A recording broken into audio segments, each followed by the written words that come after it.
Good morning and thank you for sharing your day with us. I am Louisa Lee here to keep you informed and entertained. 欢迎收看 Louisa 报报，每天给你最新奇、最有趣的新闻。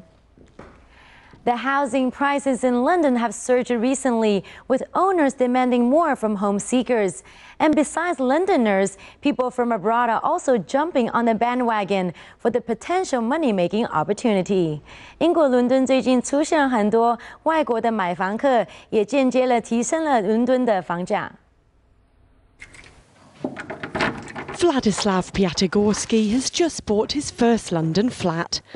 Born in Ukraine, raised in Israel, he's now studying in the British capital and plans to work here.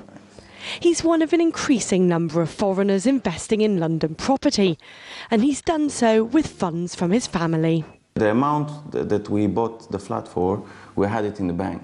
We decided we were looking for a certain investment and a place to stay. I think you said your designer's going to do something with us. Yes. Vlad wants to get the £600,000 two-bedroom flat decorated before he moves in. He found his new home through property agent Nicholas Eyre from the firm Home Fusion. Many of Nicholas's other clients come from abroad. Unlike Vlad, not all of them are looking for a home to live in. From Russia to China and the Middle East, they're attracted by the investment potential of London's solid property market. It's outside the Eurozone, and a lot of my clients used to put their money into securities, and where securities, the returns are somewhat lower, they're thinking, why don't we put some money into property in the safe haven that is London? At the moment, I'm working with a Russian family, and they've decided that their children are going to school here, so they want somewhere for them to live in, and also, ultimately, when the children grow up a bit, they'll look for a flat. I have a couple of Chinese clients, they're both students. It's that security which boosted prices of prime property here in central London by 14% last year, a figure not seen in the rest of the UK. Analysts say the Eurozone crisis and threat of a slowdown in Asia are helping to make the city even more popular. Savills estate agents say overseas buyers account for 43% of purchases in the city's prime market. Lucian Cook from Savills says they've seen an increase in wealth coming to London from Western Europe. When there's specific uncertainty in a domestic economy, so you tend to find the wealthy will fly to London to look at property, to invest, to take advantage of the safe haven effect in areas which they know and understand. And for that reason, we have seen fairly significant buying activity from the likes of the Greeks and the Italians over the course of 2011, and it looks like that's continuing in 2012. While the London Olympics won't push up property prices immediately, Savills think the international attention will keep global wealth pouring into the city. And if prices continue to rise at the current rate, there's little doubt Vlad will see a good return on his investment. In other news, it's a universe we cannot wait to explore. American director Tim Burton is letting us into his dark world of monsters and creatures with a show in Paris that journeys through his life's work. The retrospective at the famed Cinémathèque Française is set to run until August. 名导演 Tim Burton 作品里的怪物最近都在法国展览，吸引很多喜欢他的电影的影迷去参观。Instantly recognizable as Tim Burton's creations, these characters can now be viewed at an exhibition in Paris. The exhibition, which was first shown in New York, now gives French fans of the filmmaker a chance to enter the weird and wacky world of one of Hollywood's most successful directors. The exhibition features more than 700 works spanning Burton's 27-year film career. The director explains what his creations really mean to him. As you can tell, I don't speak very well, and it was something that for me was always my form of communication. It was a way for me to, kind of explore my subconscious, get ideas out without really speaking. It was only when he became a director that Burton says he really learned speaking. Up until then, it was his drawings that were his means of expression. And one thing he enjoyed drawing the most were monsters.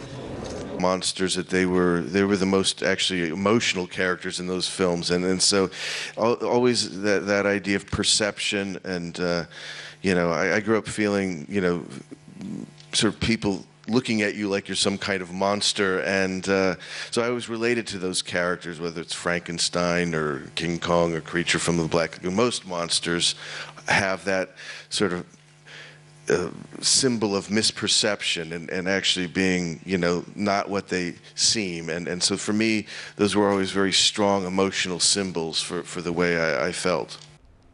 And the Lorax is destined to be a winner at the box office after securing the top position once again.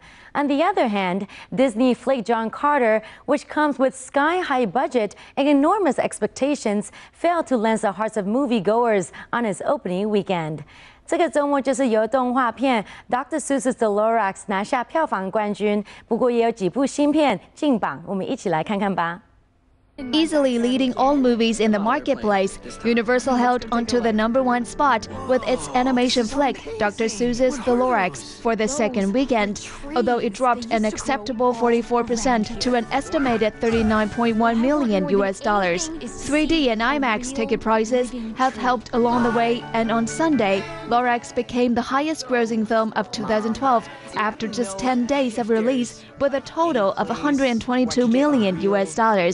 Breaking the $200 million barrier should be no problem for the $70 million production.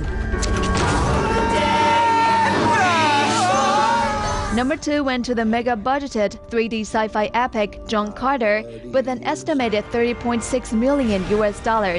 However, estimates regarding the possibly $250 million budget film indicate that it's hard for John Carter to become a financial winner, as the film earns only a B+ cinema score. Party comedy Project X surprisingly held well in its second weekend with an estimated $11.6 million at number 3. Still, the $12 million film is very likely to finish with a promising $65 million. The new horror film Silent House debuted in 4th place with an estimated $7 million. Starred by Elizabeth Olsen, the R-rated thriller tells the story of a young woman who is trapped inside her family's lakeside retreat as she finds that things are becoming increasingly ominous in and around the house. However, the film earned mixed reviews as ticket buyers were not satisfied with the ending, with many giving a dismal F cinema score to the film.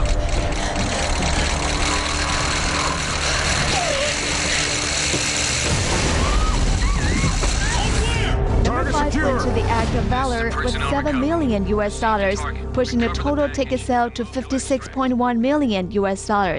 Eddie Murphy's new comedy, 1,000 Words, opened at number 6 with an estimated $6.4 million. The Paramount release is about a fast-talking agent that must refrain from speaking or else he will die. Apparently, the storyline failed to excite moviegoers and earned a B- cinema score.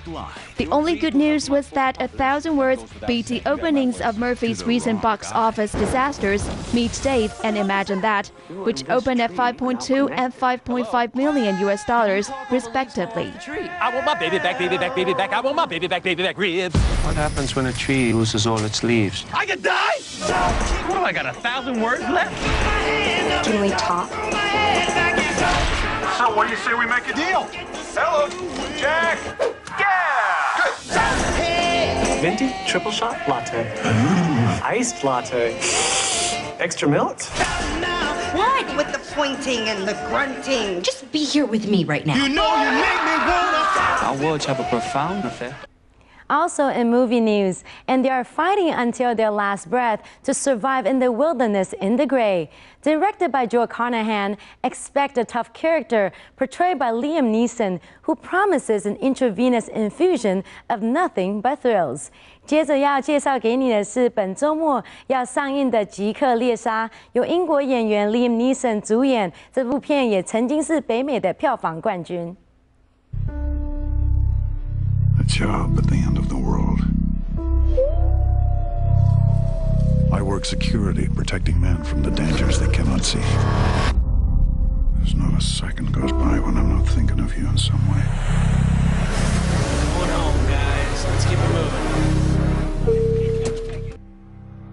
He may be slightly beaten by the merciless weather, but Liam Neeson as John in the Gray is on a desperate mission to get out of the situation alive. With vicious wolves hunting them down, can John lead a group of oil rig roughnecks to safety using his skills and wits?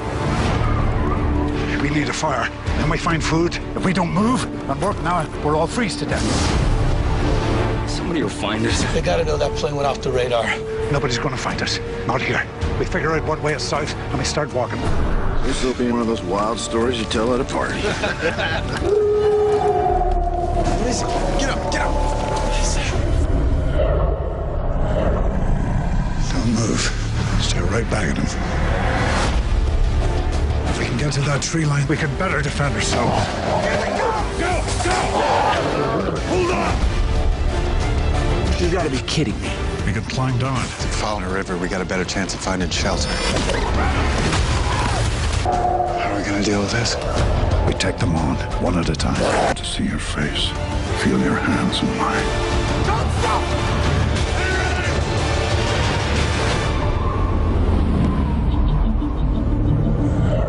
And for some excitement, catch the great in theaters this Friday. And that's it for this edition. I am Louisa Lee, and we'll see you back here tomorrow.